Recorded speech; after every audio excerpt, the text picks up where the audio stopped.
Kamusta sa inyong lahat? Magbabahagi lang ako ng kwento na ikwento lang din sa akin ng aking lola Patricia. Hindi ko na alam kung anong taon ito, pero nangyari raw ito sa isang bayan dito sa probinsya ng Antique. Siya nga pala, bago yung lahat ay tawagin na lang po ninyo ako sa pangalang Weng. Noong mga panahong ito, masyado pang bata si lola. Ayon pa nga dito ay hindi pa nga raw siya nakaranas na magnobyo noon nang ito ay maganap. Dahil liblib daw yung kanilang baryo ay hindi nawawala yung mga nakakatakot na kwento. Lalo na kapag sasapit yung gabi. Wala kasing kuryente noon. At tanging gasera lamang yung ginagamit nilang ilaw tuwing gabi. Hindi rin nangangahas ang mga tao na lumabas tuwing gabi. Dahil takot yung mga ito. Isang umagang araw noon, dahil inutusan sila ng kanilang ina na pumunta sa isa nilang kababaryo na nagtitinda ng tabako, agaran din daw silang umalis. Kasama ni Lola yung kanyang nakababatang kapatid noon. Habang sila ay naglalakad, naging panay nga yung kanilang kwentuhan at nagkasundo pa sila na kailangan din nilang makabalik kaagad upang sila ay makapaglaro. Nasa kalagitnaan nga sila ng kanilang paglalakad nang mapadaan sila sa may talahiban. Bali nasa bandang dulo po yun ng kapatagan kung saan nga din malapit yung kanilang bahay. Habang naglalakad, nagreklamo raw yung kanyang kapatid na meron siyang naaamoy na napakasama. Hindi raw yun lansa ng isda, kung hindi parang dugo na malapit ng matuyo. Sa kadahilan ng yon, sinubukan nilang hanapin kung anumang pinagmumulan ng naturang amoy. Hinagilap nila yung bahaging yon at pareho silang nagulat nang makita nila ang isang patay na tao na nakahandusay doon. Duguan yun at wakwak na rin yung tiyan. Ang mas malala pa raw ay nagkalat sa lupa yung lamang loob nito. Dahil sa kanilang takot, sa halip na dumiretso para bumili ng tabako, ay nagtakbuhan na raw sila pauwi ng kanilang bahay. Sinabi nilang dalawa sa kanilang magulang yung kanilang nakita. At ganoon na lamang yung pagkagulat ng mga ito. Noon din ay umalis nga yung kanilang tatay upang alamin kung gaano nga ba katotoo yung sinasabi ni Lola. Nang makarating siya sa may bahaging maraming talahiban, agad niyang inalam kung saan banda nga ba ni Lola nakita yung patay na tao. Hindi naman siya nasindak at maging siya ay gulat na gulat. Sa kadahilan ng yon, tinawag nga niya yung iba pa nilang mga kababaryo at sinabi yung patungkol sa nakita ni na Lola. Nang naroroon na sila, naging usap-usapan yung pangyayaring yon at lahat sila ay kumbinsido na aswang nga yung may gawa. Sa kadahilan ng ito, inutusan nga sila ng kanilang kapitan na magbantay sa paligid ng sagayon ay malaman kaagad kapag merong aswang na umatake. Dahil walang nakakakilala sa naturang tao, minabuti na lamang nilang ilibing yung bangkay na iyon. Magmula rin ng araw na yon, dumoble pa yung takot ng mga kababaryo nila at maging sila ay hindi na pinapayagang lumabas ng kanilang bahay tuwing gabi. Nang sumunod na araw, nagulat na naman yung mga tao nang may matagpuan na naman silang bangkay ng isang bata na iniwan ulit sa may damuhan. Kagaya ng taong nauna nga nilang nakita, wakwak rin yung tiyan nito at may mga nawawala ng lamang loob. Ang problema nga lang ng mga panahong yon ay hindi rin nila alam kung sino nga ba yung siyang may gawa nun. Naisip na lamang nila na baka dayo lang yung aswang, kaya't ganon nga ito kamapanghas. Pero isang gabi, habang pauwi yung ama ni na Lola mula sa kanyang kaibigan, ay meron itong nadaan ng isang kubo. Medyo bagong tayo lang daw yung kubong yon at hindi pamilyar sa kanya kung sino nga ba yung nakatira roon. Nang mapadaan siya sa may tapat ng naturang kubo, nakarinig nga siya ng mahihinang mga pag-angil. May narinig din siyang ingay ng pagmuya.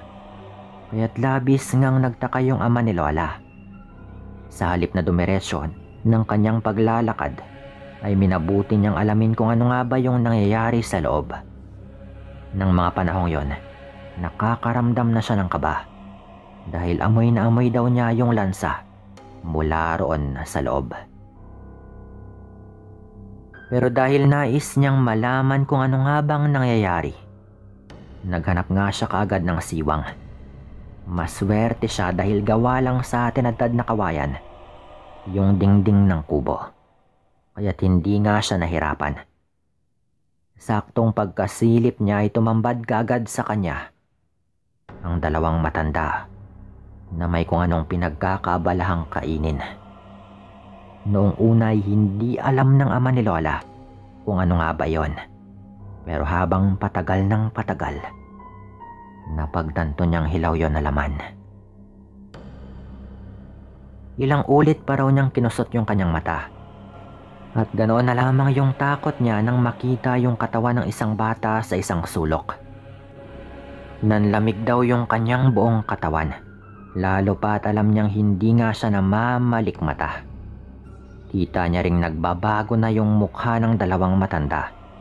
At nagkakaroon daw yung mga ito ng animoy mga balahibo na medyo makapal. At nagbabaga rin daw yung mga mata. Dahil sa biglang pangingilabot, minabuti ng ama ni Lola na tumakbo na nga pa uwi. Natakot din siya na baka napansin nga siya ng dalawang aswang at baka sundan siya hanggang sa kanilang bahay. Sa kabutihang palad naman, hanggang sa makauwi na nga siya ay hindi naman siya nasundan. Nabahala lamang siya sa kaligtasan ni na Lola. Kaya't minabuti niyang ilihim na lang muna yung kanyang nakita.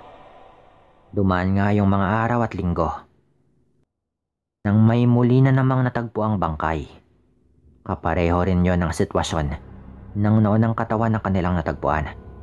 Kaya't lalong tumibay yung kanilang hinala na merong aswang na gumagala sa kanilang lugar. Subalit yung malaking problema nga lang ay walang nakakaalam kung sino nga ba yung aswang.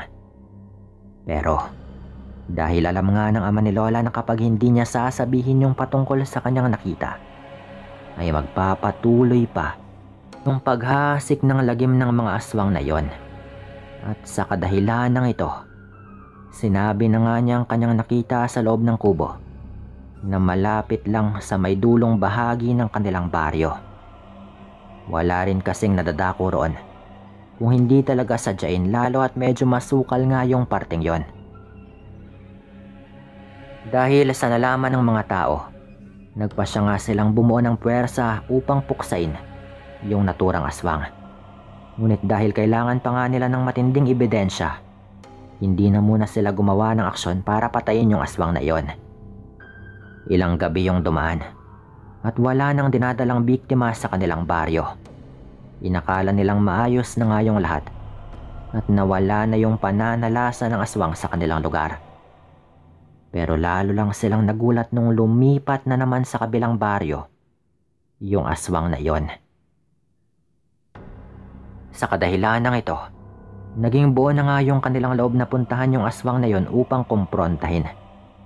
Sinabi pa nga ng kanilang kapitan na kapag lumaban yung mga yon, ay wag na silang bubuhayin pa. Dumaan nga yung mga araw at pinalagpas na muna nila yung kabilugan ng buwan. Dahil alam nilang malalakas yung aswang kapag ganoong panahon. Pero isang gabi, nang alam nilang baka hindi na gaanong kalakasan ng aswang, tahimik na binaybay ng mga kalalakihan sa baryo nila Lola ang daanan patungo sa bahay ng dalawang matanda.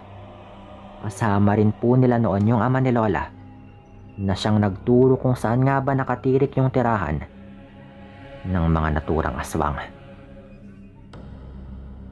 Dahil medyo marami nga sila, naisipan nilang maghiwa-hiwalay para hindi kaagad mahalata ng mga nakatira sa naturang bahay.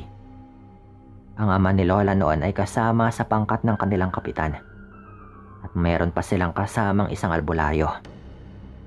Nasa kalagitnaan na nga sila ng kanilang paglalakad nang makaramdam sila ng kakaibang kilabot. Parang may mga matang nakamasid sa kanila. Pero isinantabi nga nila yon. Ang tanging nasa isipan ng mga tao ng gabing yon ay ang mahuli nga sa akto yung mga aswang na yon. Makaraan yung ilang minutong paglalakad, nakarating sila sa may dulong bahagi ng kanilang baryo. Pumasok sila sa kagubatan doon at nakita nga nila yung isang kubo roon. Hindi naman sila nahirapan dahil may lamparang nakasindi. Noon din, tahimik silang naglakad hanggang sa makarating na nga sila sa may tapat ng kubo. Pinaligiran naman ng mga tao yung kubong yon, habang yung ilan sa kanila ay naghanap ng siwang na pupwedeng masilipan. Kabilang na sa mga sumilip sa loob ng kubo yung ama ni Lola. Saktong pagkasilip nga niya ay nakita nilang may kinakain yung dalawang matanda. Wala silang nakitang katawan ng tao sa loob, pero yung kinakain ng dalawa ay preskang atay. Kahit hindi pa sila sigurado, naging malakas daw yung kanilang paniniwalang atayo ng tao. Sa kadahilan ng yon, kinatok nga ng kapitan yung pintuan ng kanilang kubo. Tumawag na rin siya ng mga nasa loob. Ngunit walang sumagot sa kanila. Makaraan pa yung ilang sandali, ay pinatay na nga nila yung kanilang gasera. Kaya't hindi na nga nalaman ng mga taong nakasilip kung ano nga bang nangyayari sa loob.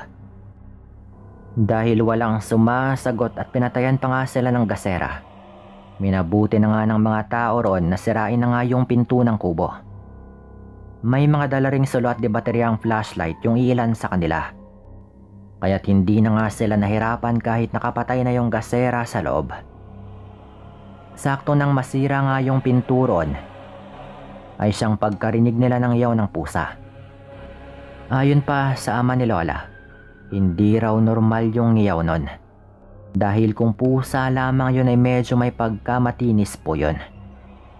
Noon din ay sinabi ng albularyo na wag hayaang makalabas yung mga pusang yon. Dahil yun yung dalawang aswang na nakatira ron. Yun nga yung ginawa ng mga tao. Nagbantay sila para hindi makakatakas yung dalawang pusa. Dahil may mga tao ring nakapaligid sa kubong yon, tuluyan nga nilang nasukol yung dalawang aswang. Nang mga panahong yon, ay pumasok na nga sa kubo yung albularyo. Sinubukan pa sanang lumaban ng dalawang aswang. Pero dahil sa orasyon ng albularyo, ay hindi na nga nila naituloy pa yung kanilang binabalak. Sinabi ng albularyo sa dalawang aswang na kailangan ng wakasan ang kanilang paghasik ng lagim sa mga baryo. Dagdag pa nito, matatapos lamang daw yon kung mamamatay yung dalawang aswang na yon. Pagkatapos sabihin yun ng albularyo, ay naghiyawan nga yung mga tao. Lahat sila ay nagsuwestyon na pugutan ng ulo yung dalawang aswang nang sa gayon ay hindi na nga sila makapang biktima pa. Ngiyaw naman ng ngiyaw yung dalawa na animoy nagmamakaawa. Pero dahil yun nga yung kagustuhan ng mga tao ay wala silang nagawa. Umusal na lamang ng dasal yung albularyo nang sa gayon ay hindi na nga makalabas yung mga aswang doon kahit paano yung kanilang gawin.